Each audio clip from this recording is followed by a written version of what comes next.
So this very exciting Japanese project that I've been working on for the past year and a half, it came about really when I was traveling to Australia. Actually, I've always been fascinated by Japanese culture when I was very young.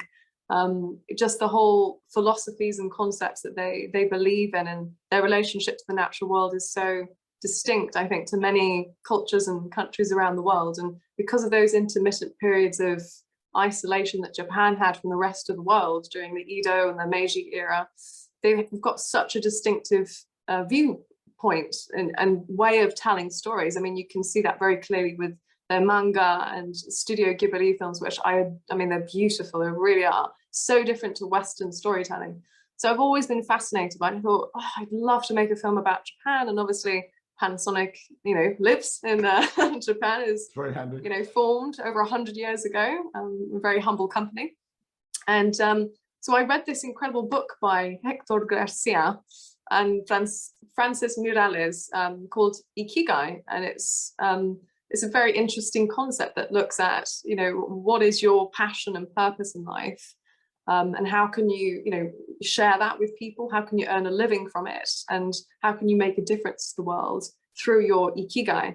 And I thought, wow, that's an interesting philosophy, really, and idealism, really, because I mean, a lot of people in our industry have our Ikigais sorted out, really, because we're driven, we get up every morning wanting to create and share and tell stories.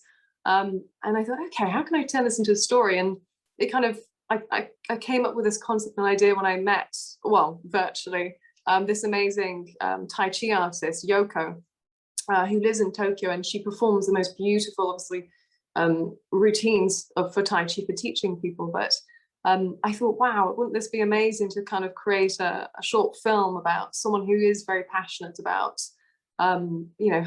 her drive and purpose in life, and how this connects to the natural world, because she very much was explicitly explaining how her relationship, she draws inspiration from the natural world very, very distinctively. And I thought, okay, and obviously the Red Crown Cranes feature very heavily in this film as well. So I thought, okay, why don't I make a film about, following the journey of this young Tai Chi artist, and how her passion, purpose in life shows the connection to the natural world, and how we can draw inspiration from it through the philosophies and concepts of Japanese culture. It's very kind of metaphorical, and